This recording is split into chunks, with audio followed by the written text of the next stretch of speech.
Contract modification, अगर आपका किसी से कॉन्ट्रैक्ट हुआ लेकिन सब्सिक्वेंट इस कॉन्ट्रैक्ट में कोई चेंज आ जाए तो उसको कैसे अकाउंट फॉर करेंगे? पेज नंबर 9 है, मिड ऑफ द पेज है, कॉन्ट्रैक्ट मॉडिफिकेशन पढ़ेंगे। कॉन्ट्रैक्ट मॉडिफिकेशन का पहले मीनिंग जरा देख लें। It is a change in scope और प्राइस। स्कोप का मतलब होता है शायद काम। कॉन्ट्रैक्ट मॉडिफिकेशन है अगर जो कॉन्ट्रैक्ट के मुताबिक कोई काम करना था आपने उसमें कोई तब्दीली हो जाए, या प्राइस या जो आपने मुआवजा लेना था उसमें कोई तब्दीली आ जाए। और ब्रैकेट में क्या लिखा हुआ? बहुत का मतलब क्या भी बदल जाए, क्या भी बदल जाए। तो काम में भी चेंज आ गया और प्राइस में भी चेंज आ गया तो मॉडिफिकेशन हो जाएगी। तो दोनों में से सिर्फ स्कोप भी बदल सकता है, प्राइस भी, और दोनों भी। तो contract modification is a change in scope और price of a contract that is approved by the parties. कौन सी parties? Seller, buyer to the contract. For example change in design, quantity, timing, method of performance. Examples देखें। तो building बना के देनी थी आपने, जब बिल्डिंग बनवा रहा था उसने कहा कि अगर स्विमिंग पूल भी हो जाए तो क्या ही बात है। Number of units to be supplied, increase in number of units to be supplied. Lakh units देने थे, उसने कहा 10,000 और दे दें। Extending in IT service contract, किसी ने आपसे कहा था कि सॉफ्टवेयर बना के दे दें लेकिन बाद में उसने कहा कि उसकी अगर इंस्टॉलेशन भी कर दें। तो मतलब क्या हो रहा है इस वक्त? तो एग्जिस्टिंग कॉन्ट्रैक्ट था और उसमें कोई चेंज आ रहा है। अगर एग्जिस्टिंग कॉन्ट्रैक्ट में कोई चेंज आ जाए तो इसके कैसे अकाउंट फॉर करना है ये अब हमने डिस्कस करना है। ठीक है, तब इसके 2-3 सिनेरियोज बन जाएंगे, जरा साथ साथ रहिएगा, शायद बात सिंपल ही है। एक समरी सी बात में भी बनाते हैं, पहले जरा पढ़ लीजिएगा साथ में। कहता है when contract modification be considered as a separate contract. हुई तो कॉन्ट्रैक्ट में मॉडिफिकेशन है लेकिन दो अगर कंडीशंस नीचे वाली मीट हो जाए तो वो कहता है कि पुराने कॉन्ट्रैक्ट को लहदा ही रखें और इस मॉडिफिकेशन को एक नया कॉन्ट्रैक्ट समझें। हुआ क्या है और क्या समझे? पुराने ही कॉन्ट्रैक्ट में कुछ चेंज हुआ है लेकिन अगर नीचे वाली दो कंडीशंस मीट हो जाएंगी, जो अभी पढ़ते हैं हम, तो फिर वो कहता है पुराना कॉन्ट्रैक्ट अलग ही रखें और इस मॉडिफिकेशन को पुराने कॉन्ट्रैक्ट का हिस्सा ना समझें, इसे एक नया कॉन्ट्रैक्ट ही समझें। हुआ क्या है लेकिन समझें क्या? हुआ मॉडिफाई ही है लेकिन नीचे दो कंडीशंस आएंगी, अगर वो दोनों मीट हो जाए तो फिर इस मॉडिफिकेशन को आप पुराने कॉन्ट्रैक्ट का हिस्सा नहीं समझेंगे, नया कॉन्ट्रैक्ट समझेंगे। क्या है जी? An entity shall account for contract modification as a separate contract if both the following conditions are present. Number one, scope of the contract means काम of the contract increases because of addition of goods or services. Contract का जो scope है वो बढ़ गया है, काम बढ़ गया है बिकॉज नई गुड्स और सर्विसेज ऐड हो गई हैं। ये पेज नंबर सॉरी जी 9 है। एंड पहला बोलें जी, पहला क्या है? अपने वर्ड्स में सभी ट्रांसलेशन करें, गेम शुरू करें बस। कॉन्ट्रैक्ट का काम बढ़ गया है, क्यों? क्योंकि उसमें कुछ इजाफी गुड्स या सर्विसेज शामिल हो गई हैं। And the price of the contract increases, अब अगर काम बढ़ा है तो कॉन्ट्रैक्ट की प्राइस भी बढ़ी है, by an amount of consideration that reflects the entity's standalone selling price of additional goods or service. अब देखें, फर्स्ट करें आपने किसी को पहले 500 यूनिट्स देने थे और आपकी प्राइस एग्री हुई थी कि 100 रुपीज पे यूनिट आप उसको देंगे। ठीक है, सपोज वो आपकी गुड्स से मुतासिर हुआ, जब आपने 200 यूनिट्स दे दिए तो देन वो मुतासिर हुआ कि अच्छी क्वालिटी की चीजें, उसने कहा मुझे 200 यूनिट्स और भी दे दें। फर्दर 200 यूनिट्स इसी कॉन्ट्रैक्ट में, मतलब 500 है, आप 700 कर दें। अब क्योंकि आपका पहला भी कॉन्ट्रैक्ट है उसके साथ और 200 यूनिट्स उसी ने इजाफी मांगे हैं, तो एक सिचुएशन ये हो सकती है कि आपका क्योंकि पुराना कस्टमर हो गया अभी, इसलिए जो 200 यूनिट्स की प्राइस आप कोट कर रहे हैं वो शायद अब आपसे वो प्राइस ना लें जो आप पहले ले रहे थे, उसको थोड़ी सी डिस्काउंट दे दें। It is possible. लेकिन ये भी हो सकता है कि आपने जो 200 यूनिट्स दी हैं तो उसी प्राइस पे दें जिस प्राइस पे आप बेचते, इवन दो के पुराने यूनिट्स आपने ना भी दिए होते। तो आप वर्ड जरा एक स्टैंड अलोन प्राइस कैसे करते हैं? तो कहता वो ये है कि अगर फॉर एग्जांपल स्कोप इंक्रीज हुआ क्योंकि नई गुड्स ऐड हो गई और जो कॉन्ट्रैक्ट का रेवेन्यू बढ़ा है वो उसी प्राइस से बढ़ा है जिस प्राइस पे आप ये चीजें बेचते अगर पुरानी चीजें ना भी बेच रहे होते। मींस जो प्राइस में इंक्रीज है वो स्टैंड अलोन प्राइसेस ही को रिफ्लेक्ट कर रहा है, कर रही है एडिशनल गुड्स और सर्विसेज की। दोबारा आप मेरे साथ भी पढ़ेंगे। Price of the contract increase, क्या बढ़ा? स्कोप बढ़ा, प्राइस भी बढ़ी by an amount of consideration that reflects the entity's standalone selling prices of additional goods or services.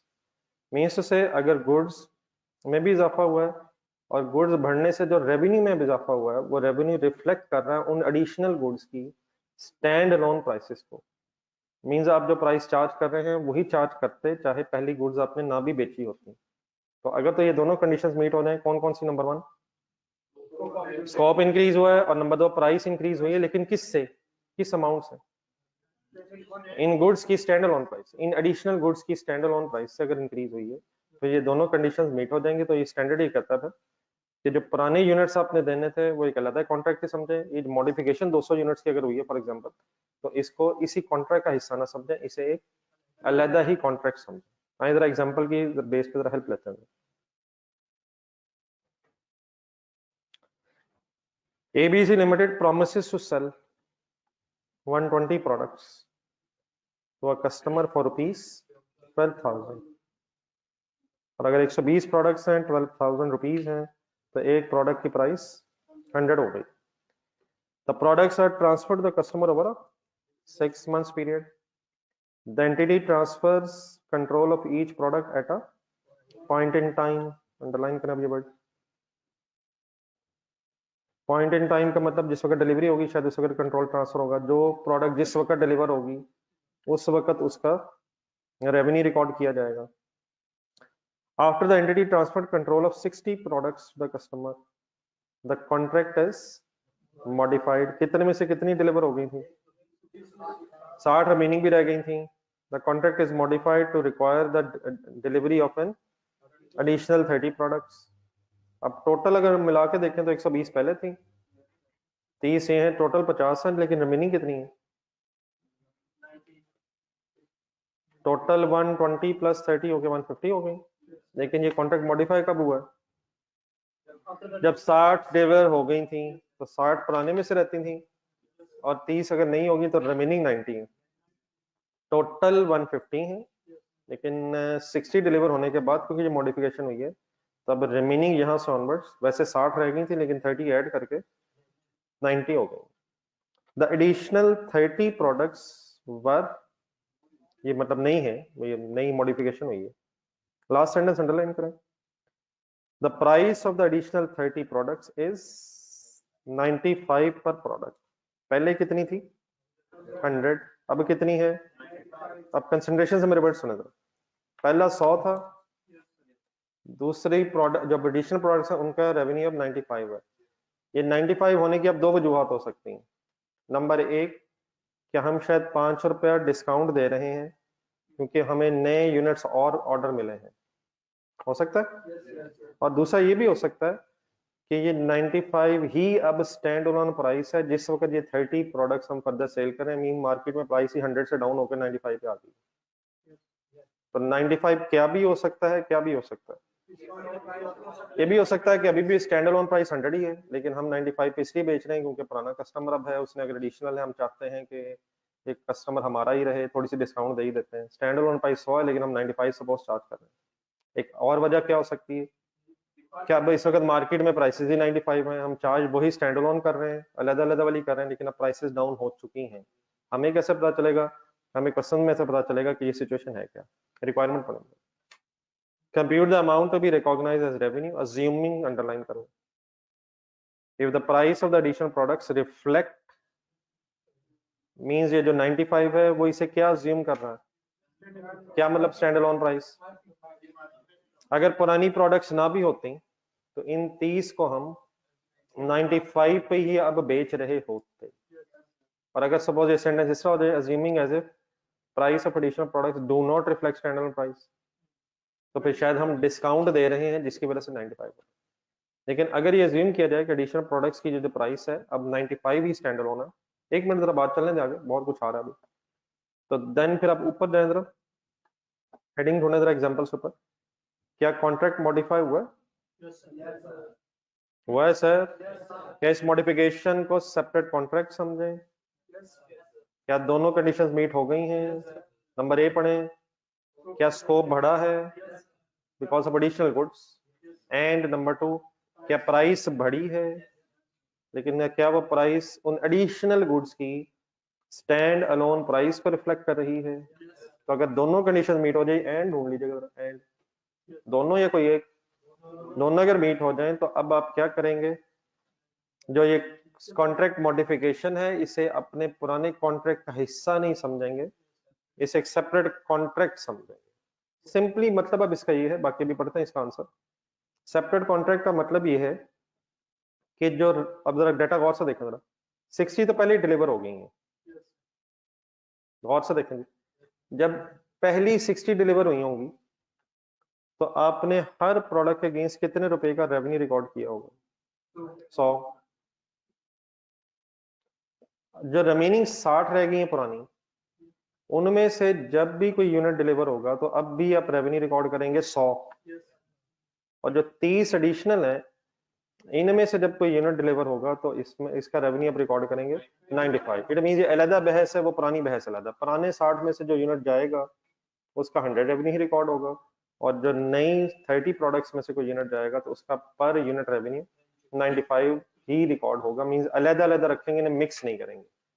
एक ये भी सिचुएशन हो सकती थी कि शायद हम इन 90 यूनिट्स का एक एवरेज निकाल लेते हैं, लेकिन एवरेज अगर निकालेंगे तो इसका मतलब फिर हम इसे अपने कॉन्ट्रैक्ट का हिस्सा समझ रहे हैं। मर्ज का तब करेंगे अगर कंडीशंस मीट ना हो। तो अगर सेपरेट कॉन्ट्रैक्ट है तो पुराने यूनिट्स अलग डिलीवर होंगे, उनका अलग रेवेन्यू सेम रहेगा जो पहले था, और जो नए यूनिट्स हैं उनका रेवेन्यू अलग ही रिकॉर्ड होगा जो नया एग्री हुआ है। आइए इसका आंसर जरा मैं सब पढ़े नेक्स्ट पेज। अभी इसके छोटे छोटे सिनेरियोज हैं, फिर इंशाल्लाह क्वेश्चंस पे चलते हैं। Additional products for a price that reflects the stand-alone selling price. Word by word जरा मेरे साथ। When the contract is modified, the price of the contract modification for the additional 30 products is an additional, calculator पकड़ो, 30 multiplied by, बताएं क्या करूं, 95। तो ये 2850 एक बना हुआ, इसके ऊपर वर्किंग लिखना है। ये 2850 सिंपली कैसे बना हुआ, 30 into additional 30 into 95 per unit. When the contract is modified, the price of the contract modification for the additional 30 products is an additional 2850 or 95 per product. The pricing for the additional products reflects the standalone price of the products at the time of the contract modification, and additional products are distinct, meaning alada, separate from the original product. बाकी ये distinct भी एक बड़ी science है, ये इसको शायद इंशाल्लाह कल या परसों डिस्कस करेंगे। बहरहाल फिलहाल what is the simply meaning distinct, अलग। The contract modification for the additional 30 products is in fact a new and separate contract for the future products that does not affect the accounting of the existing contract. Means the entity recognizes revenue of rupees 100 per product for the 120 products. वो 60 चली गई हैं या उनमें से आगे remaining 60 जाएंगी तो 100 यूनिट्स पर यूनिट रिकॉर्ड करेंगे, एंड द 95 पर product for the 30 products in the, मतलब अब देखें डेफिनेटली लीगली तो शायद ये कॉन्ट्रैक्ट मॉडिफाई हुआ होगा, कोई नया कॉन्ट्रैक्ट हुआ नहीं है, लेकिन हम अकाउंटेंट्स इसे अकाउंटिंग करते हुए पुरानी बहस को अलग रखेंगे और नए जो एडिशन हुई है उससे एक नया कॉन्ट्रैक्ट समझ के अकाउंटिंग करेंगे। ठीक है, इन अदर वर्ड्स मिक्स नहीं करेंगे। अब ठीक है प्लीज। मैं पिछले पेज पर थोड़ा थोड़ा साथ साथ याद करने की कोशिश करें, बाद में फिर एक पेज पे इसके फाइनल समरी बनाएंगे। जरा ये 2-3 सिनेरियो बन जाने जी। इधर दोबारा पढ़ के बता दें, कॉन्ट्रैक्ट मॉडिफिकेशन को सेपरेट कॉन्ट्रैक्ट कब समझा जाता है? देख के देख के देख के देख के देख के देख के पूरा देख के।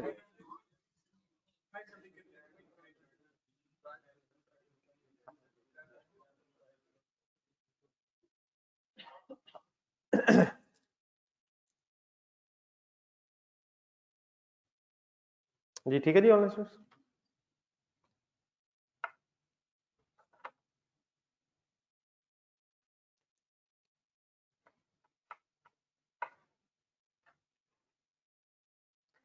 नेक्स्ट वो कहता है if contract modification is not treated as a separate contract. पता है सर कहा हूं? एग्जांपल के बाद में सॉल्यूशन साथ साथ चलें please. If contract modification is not treated as a separate contract, क्यों? If contract modification is not treated as a separate contract क्यों नहीं हुआ होगा जी? कंडीशंस मीट नहीं हुई होंगी। फिर क्या करें? नहीं, फिर दो हिस्से बन जाएंगे। असल में एक स्टोरी इस तरह से है कि अगर फॉर एग्जांपल कॉन्ट्रैक्ट मॉडिफाई हुआ है लेकिन स्कोप इंक्रीज हुआ है because of increase in goods and price increase reflect stand on prices, तो treat as a separate contract. लेकिन if not separate contract then फिर उसके दो हिस्से निकलेंगे। और सेपरेट कॉन्ट्रैक्ट क्यों ट्रीट नहीं किया होगा? क्योंकि दोनों कंडीशंस मीट नहीं हुई। If contract modification is not treated as separate contract because both the above conditions are not met, then के बाद नीचे यहाँ A आएगा और थोड़ा सा नीचे जाएगा एक एग्जांपल के बाद फिर एक B सिचुएशन आएगी। तब हम किस सिचुएशन में ये A B पढ़ेंगे? Not a separate contract because दोनों conditions meet नहीं हुई। Underline the first line of A. If remaining goods are distinct from previous goods and services, अगर अलग है then an entity shall account for the contract modification as if it were a termination of existing contract and creation of a new contract. ये words underline करें। अगर दोनों conditions meet नहीं हुई लेकिन गुड्स डिस्टिंक्ट है, तो देन फिर पुराने कॉन्ट्रैक्ट को कैंसिल समझें और उसकी जगह नया कॉन्ट्रैक्ट कंसिडर करें। हुआ क्या है और समझना क्या है? हुई मॉडिफिकेशन है लेकिन दोनों कंडीशंस मीट नहीं हुई, तो अब सेपरेट कॉन्ट्रैक्ट नहीं समझना, पुराना अलहदा नया अलहदा ये नहीं समझना। अब क्या करना आपने? अगर गुड्स डिस्टिंक्ट है उसमें तो आपने ये अज्यूम करना है कि पुराना खत्म हो गया और कॉन्ट्रैक्ट मॉडिफिकेशन से ऑनवर्ड्स पुराना और नया मिला के एक नया कॉन्ट्रैक्ट बन गया। ये बात बिल्कुल सिंपल है लेकिन डेफिनेटली इंग्लिश में जरा लिखी तो जरा अजीब सी लग रही है। हाँ एग्जाम्पल पढ़ता हूँ। सिमिलर सॉर्ट ऑफ एग्जाम्पल है लेकिन उसमें डिफरेंस क्या है वो मेरे साथ में जरा फर्स्ट पैराग्राफ पढ़े जरा इंडिविजुअली।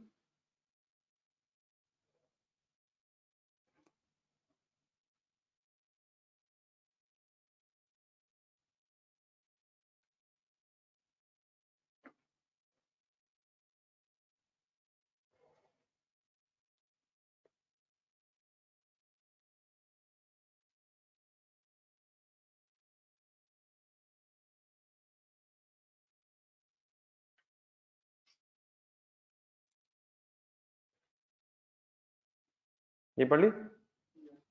कितने यूनिट से इनिशियली? 120 इनिशियली। फिर कॉन्ट्रैक्ट मॉडिफाई हुआ कितने के बाद? 60 के बाद। कितनी नई प्रोडक्ट्स आ गई? टोटल कितनी हो गई? रिमेनिंग कितनी हो गई?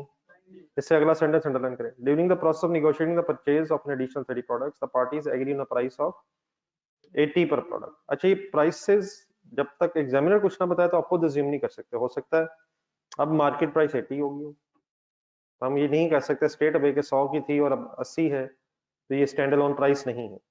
हमें कोई ना कोई इन्फॉर्मेशन ढूंढनी होगी।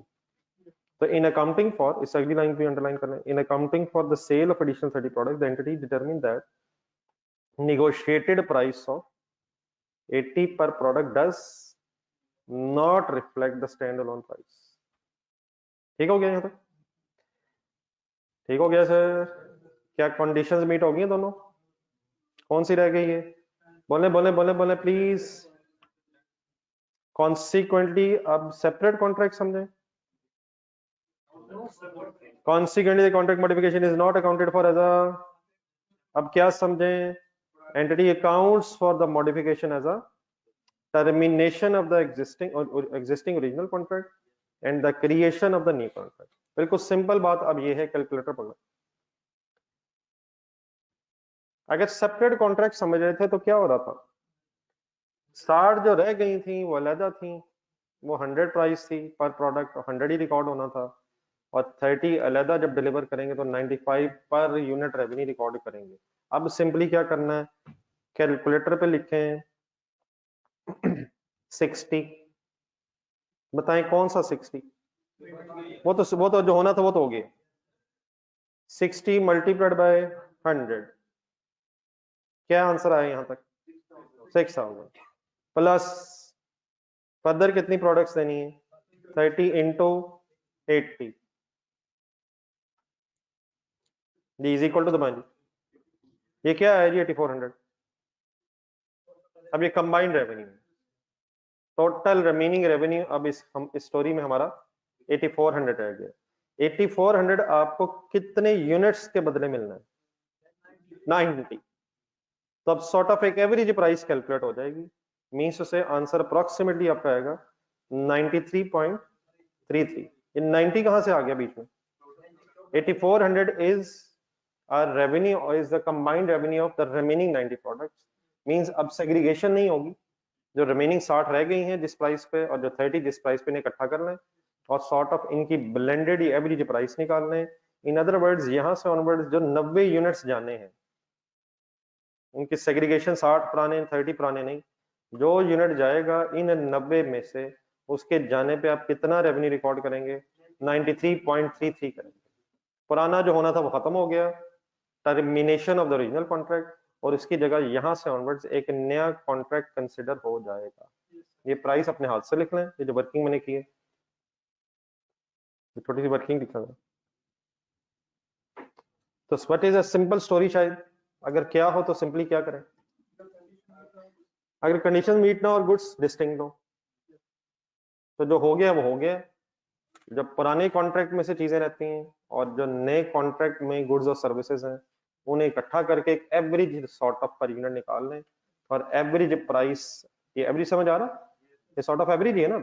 ये 93.33 कहाँ था? कॉन्ट्रैक्ट में तो नहीं है, लेकिन 100 और 80 30 और 60 इकट्ठा करके फाइनली एक यूनिट अब यहां से ऑनवर्ड हो जाएगा, उसके अगेंस्ट आप कितना रेवेन्यू रिकॉर्ड करके बहस कंप्लीट करेंगे? 93.33। दूसरा जाएगा, तीसरा जाएगा, कब तक होता रहेगा ये? जो रिमेनिंग 90 हैं, जो रिमेनिंग 90 रह गए हैं, प्रोस्पेक्टिवली उनका रेवेन्यू पर एडजस्ट कर रहे हैं। ठीक है।